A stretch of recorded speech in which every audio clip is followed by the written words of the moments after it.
Shalom saudaraku kekasih di dalam Tuhan. Selamat pagi, selamat bergabung bersama saya di Renungan Saat Teduh, Renungan Kristen hari ini, di mana saya mengangkat tema Gaduh karena Mujizat. Mari kita bersama-sama berdoa terlebih dahulu. Tuhan, kami mengucap syukur hingga hari ini Engkau tetap menyatakan kuasa mujizat-Mu lewat para hamba-hamba-Mu yang Kau pakai, Tuhan. Terima kasih Tuhan, karena Engkau mengasihi kami, ingin semakin banyak jiwa diselamatkan. Tuhan, kami percaya kuat kuasa-Mu terus dinyatakan hingga pada akhir zaman. Tuhan, Engkau ingin juga memulihkan gereja-gereja-Mu kembali kepada kebenaran firman-Mu. Tolong kami untuk mengerti kehendak-Mu Tuhan, mengerti kebenaran firman-Mu. Kiranya Roh Kudus memimpin kami Tuhan. Dalam nama Yesus kami berdoa, amin.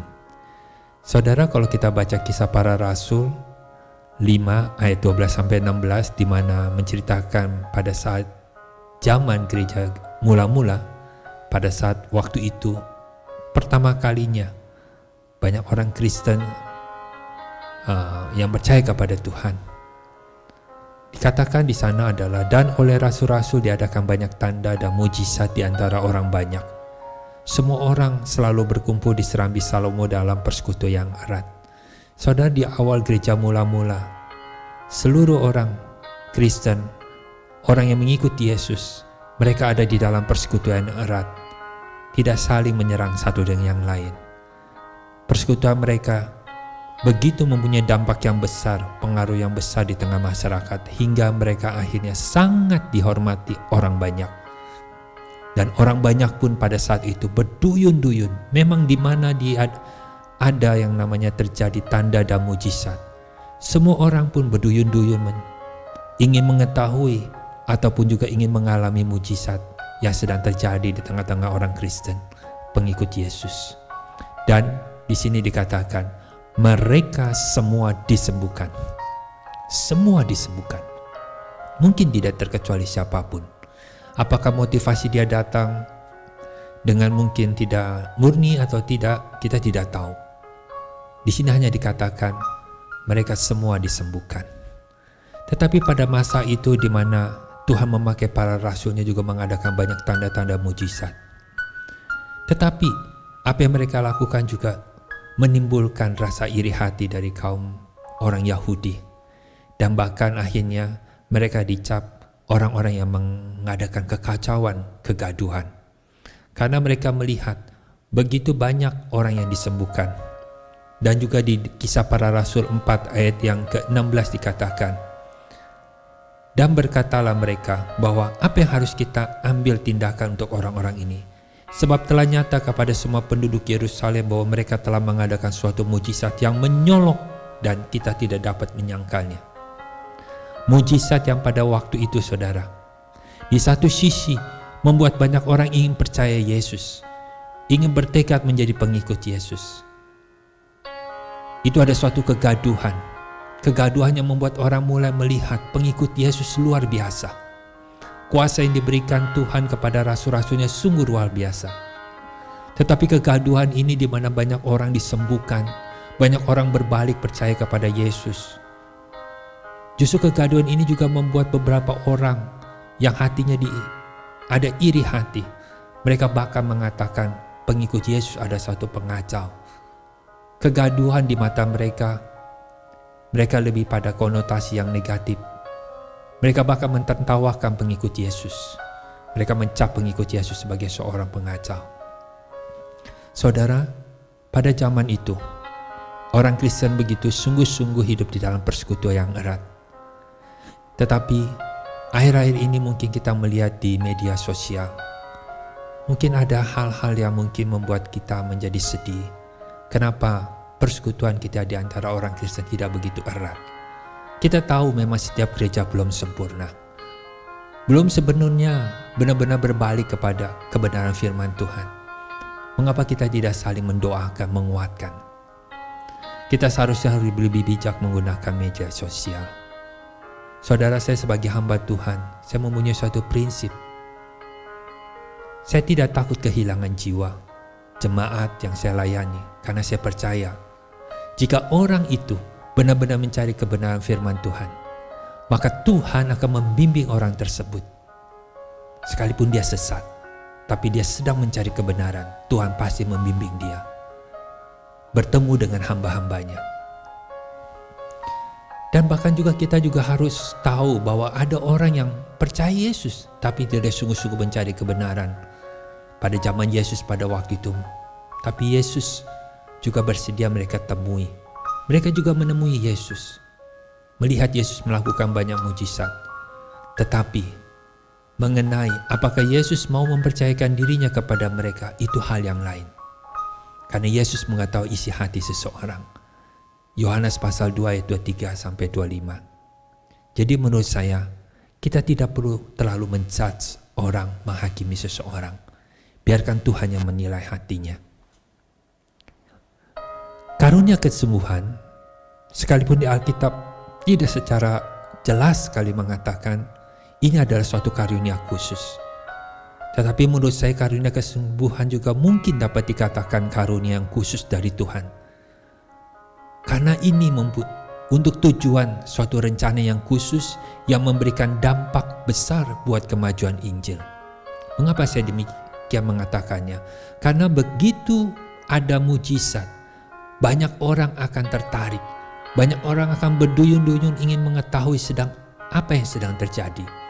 Pada zamannya, rasul-rasul mengadakan mujizat.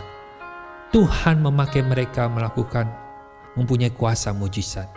Karena memang dengan tujuan pada saat itu, Tuhan ingin Injil benar-benar diberitakan kepada seluruh dunia. Saudara, karena itu merupakan suatu karunia khusus dan untuk tujuan khusus, maka seharusnya kejadian mujizat yang terjadi itu juga harus bersifat konsisten. Bukan kadang terjadi atau kadang tidak terjadi. Yang saya maksud adalah jika hamba Tuhan tersebut mempunyai karunia kesembuhan, maka jika ketika dia tumpang tangan atau mendoakan orang sakit, orang itu pasti sembuh. Dan tidak akan mungkin terjadi ada yang tidak sembuh.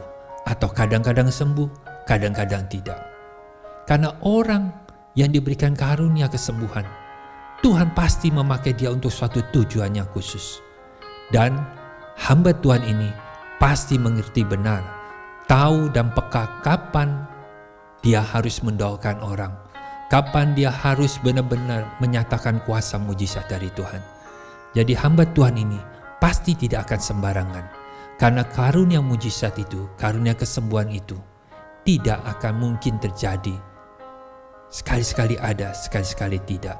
Jadi berarti ketika dia menumpang tangan atau mendoakan orang sakit, orang itu pasti sembuh. Dan tidak akan mungkin terjadi ada yang tidak sembuh. Saudaraku, kalau kita lihat faktor kesembuhan, mungkin faktor kesembuhan karena ada faktor pengobatan, lewat pengobatan terapi. Kesembuhan juga mungkin karena faktor rasa keyakinan dirinya sendiri. Dia yakin dirinya pasti sembuh, maka meningkatkan imun yang ada di tubuhnya, sehingga daya tahan tubuhnya meningkat, dan akhirnya dia menjadi sembuh. Ini juga suatu hal yang misteri, suatu hal yang sulit diselidiki di dalam ilmu kedokteran. Kesembuhan juga ada karena kuasa yang bukan dari Tuhan. Kesembuhan yang pasti juga ada karena benar-benar faktor mujizat dari Tuhan. Jadi saudara, kita perlu bijak menggunakan medsos, media sosial. Jangan kalau terjadi yang namanya mujizat, pernah ada terjadi, disiarkan mungkin lewat YouTube. Kita tidak perlu lewat medsos, media sosial untuk saling mengomentari.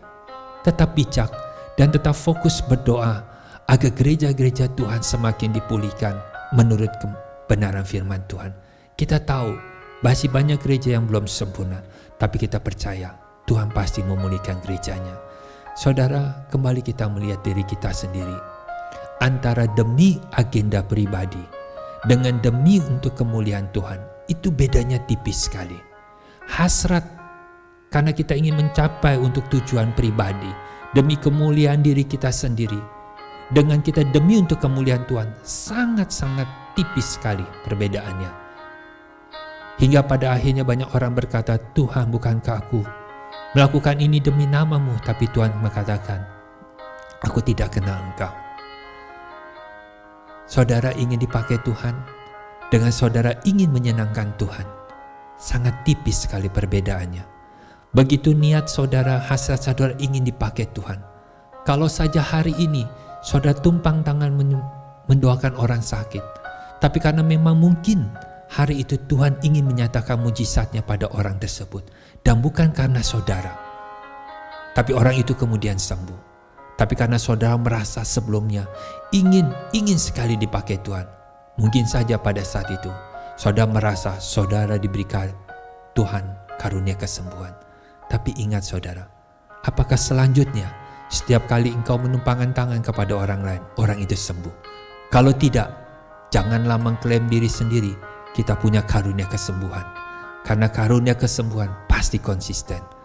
Jadi kita harus menyelidiki hati nurani kita, motif di balik dasar hati kita. Kita ingin dipakai Tuhan atau ingin menyenangkan Tuhan? Jadi saudara bisa sendiri mengartikan hal ini. Ingat, Tuhan tidak pernah pamer mujizat. Tuhan memamerkan mujizatnya. Banyak orang berkata demikian, Yesus sedang pamer mujizat. Tidak, tapi Tuhan Yesus sedang menyatakan kuasa dan kasih Allah. Ini pernah saya bahas di renungan pagi dengan judul, jika pamer mujizat, bisa jadi apa? Bisa jadi saja rumah Tuhan menjadi rumahnya dukun. Sekalipun dukun di tengah-tengah masyarakat, kata ini bukan suatu hal konotasinya selalu negatif. Tetapi buat kita orang Kristen, rumah Tuhan adalah rumah doa, bukan rumah dukun. Kiranya Tuhan memberkati saudara. Amin.